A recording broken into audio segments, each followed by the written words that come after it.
हर रोज एक नई कहानी देखने के लिए चैनल को सब्सक्राइब करें और बेल आइकन दबाना ना भूलें। कल्याणी देवी अपने आगे किसी को धूल बराबर नहीं समझती थी। उसको खुद पर और अपने पैसों पर इतना घमंड था कि अपने आसपास के मोहल्ले में रहने वाले अपने से नीचे लोगों को वो देखती तक नहीं थी। लेकिन उसी का उल्टा उसका बेटा अर्नव, जो कि एक डाउन टू अर्थ इंसान था और उसके नरम स्वभाव के चलते उसकी कंपनी में काम करने वाली रिया का दिल उस पर आ गया था।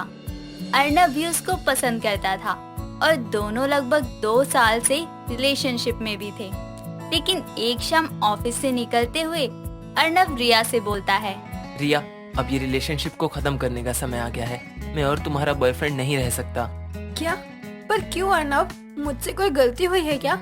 हम बैठकर बात कर सकते हैं, लेकिन तुम यूँ इस तरह मत कहो। मैं तुम्हारे बिना नहीं रह सकती अर्नव। किसने कहा मैं तुमसे दूर रह सकता हूँ? अरे पागल, अब मुझे तुम्हारे बॉयफ्रेंड बनने रहने में इंटरेस्ट नहीं है। मुझे तुम्हारा पति बनना है। रिया, विल यू मैरी मी?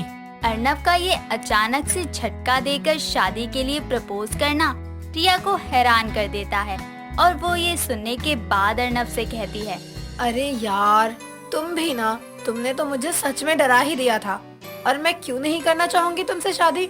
लेकिन तुमने कहा था कि तुम्हारी मम्मी नहीं मान रही हमारे रिश्ते के लिए। फिर अब क्या हुआ? वो मान गई क्या? नहीं, वो नहीं मानी। इसीलिए मैं तुमसे शादी करके अपने घर जाऊंगा, ताकि माँ के पास तुमको अपनाने के सिवा कोई रास्ता ना बचे।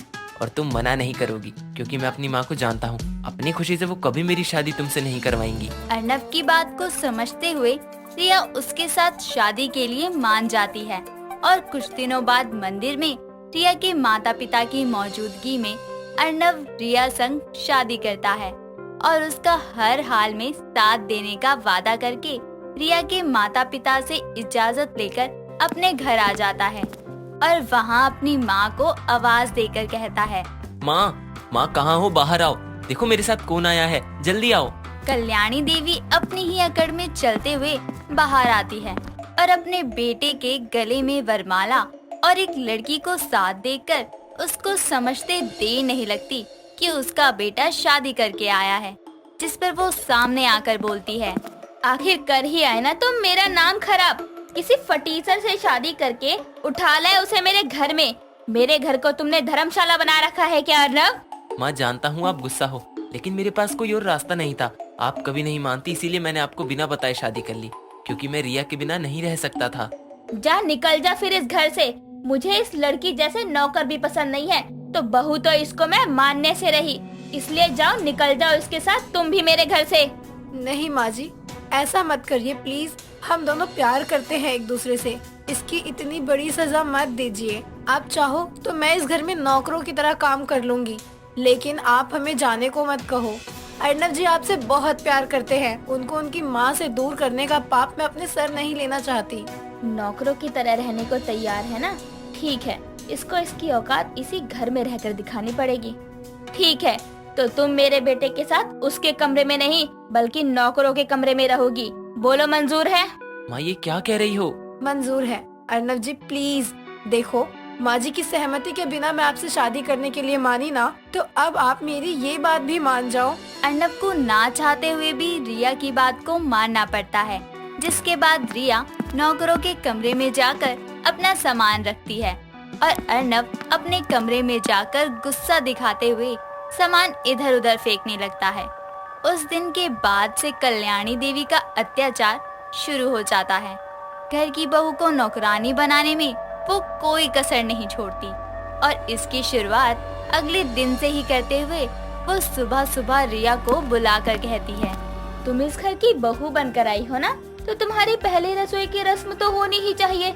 जाओ, रसोई में जाकर कुछ मीठा बना कर लाओ, और हाँ, जो भी बनाओ उसे कम से कम 4 कटोरियों में डालकर लाना। सच में माँ जी? लगता है माँ जी का गुस्सा शांत हो गया है। ये सुनकर रिया मुस्कुराकर सीढ़ियों पर खड़े अर्नव को देखती है और रसोई में खीर बनाने चली जाती है। खीर बनाने के बाद जब वो उसे कटोरियों में डालकर हॉल में लाती है तो देखती है कि कल्याणी के साथ कुछ औरतें बैठी हुई हैं, जिनके पास उनके पालतू जानवर है। 2 के पास बिल्ली और 2 के पास कुत्ते थे। इतने में कल्याणी रिया को देखकर बोलती है, अरे बहू रानी आओ आओ, बना लाई, लेकर आओ यहाँ। रिया ट्रे लाकर टेबल पर रखती है, जिसके बाद कल्याणी उन चारों कटोरियों को जमीन पर रखती है और उसकी सहेलियों के कुत्ते बिल्ली उस खीर को खाते हैं। ये देखकर रिया की आंखों में आंसू आ जाते हैं। तभी कल्याणी बोलती है, वाह मेरी नौकरानी बहू, तुम्हारी खीर मेरी सहेलियों के पेट्स को बहुत पसंद आई। माँ जी, आपने मेरी पहली रसोई की खीर इन जानवरों को क्यों खिलाई? मेरे घर में नौकरों के हाथ का खाना जानवर ही खाते हैं, हमारे लिए खाना शेफ बनाता है, इसलिए खुद को किस्मत वाली समझो। इनको तुम्हारी खीर पसंद आई, वरना आज तक किसी नौकर के हाथ का खाना नहीं खाया है इन्होंने। कल्याणी की बात सुनकर उसके पास बैठी उसकी एक सहेली मीनाक्षी कहती है, कल्याणी, तेरी तो किस्मत खुल गई, परमानेंट नौकरानी मिल गई बहू के रूप में, वरना आजकल नौकर नौकरानी मिलना कितना मुश्किल है। सही कहा, मैंने भी यही सोच कर रख लिया इसको घर में। अपनी बहू को नौकरानी का दर्जा देकर कल्याणी देवी अपनी सहेलियों में उसका बहुत मजाक बनाती है और ये सब देखकर रिया रोते हुए वहाँ से चली जाती है। अर्नव को भी इन सब की खबर थी, लेकिन वो रिया के चुप करवाने के कारण अपनी माँ से कुछ भी नहीं कहता। लेकिन कल्याणी देवी यही नहीं रुकती। एक सुबह अर्नव का मैनेजर कुणाल, जो कि उसका दोस्त भी था, सुबह सुबह ही उसके घर आता है और हॉल में बैठी कल्याणी देवी से कहता है, नमस्ते आंटी, कैसी हैं आप? अरे कुणाल बेटा, ठीक हो तुम? और बताओ कैसे आना हुआ यहाँ पर? एक फाइल और अर्नव को लेने आया हूँ, आज एक मीटिंग है ना हमारी जरूरी। अच्छा अच्छा, लो आ गया अर्नव। अर्नव हॉल में आता है और इतने में ही एक नौकर कुणाल को जूस देकर जाता है, लेकिन गलती से उससे वो जूस कुणाल के जूतों पर गिर जाता है। ये देखकर कल्याणी बोलती है, आंखें हैं या बटन, ये क्या किया? कोई नहीं आंटी, गलती से हुआ इनसे। गलती नहीं, इनको काम करना ही नहीं आता। तुम जाओ और उस दूसरी नौकरानी को भेजो यहाँ। कल्याणी के कहने पर वो नौकर रिया को हॉल में भेजता है। रिया को नौकरानी के कपड़ों में देखकर कुणाल हैरान होकर अर्नव की ओर देखने लगता है, लेकिन अर्नव अपनी आंखें झुका लेता है।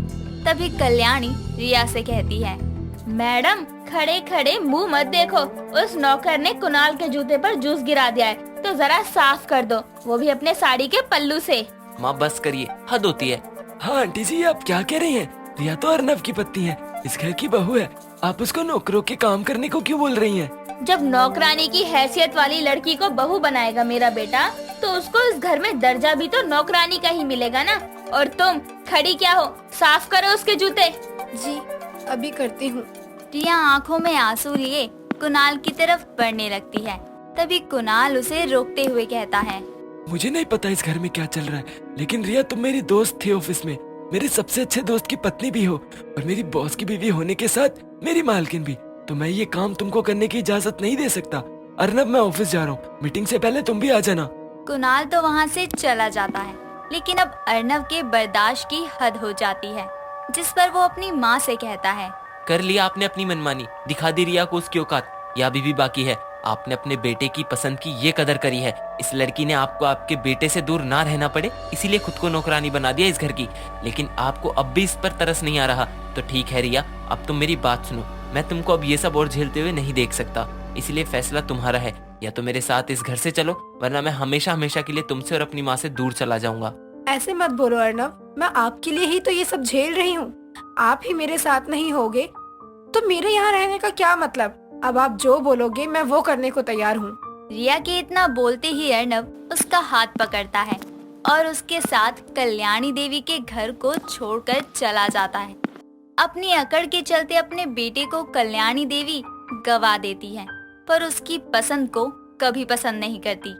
दोस्तों, अगर आपको ये कहानी पसंद आई तो इसे लाइक करें, शेयर करें और कमेंट करके बताएं कि कहानी में आपको सबसे अच्छा क्या लगा।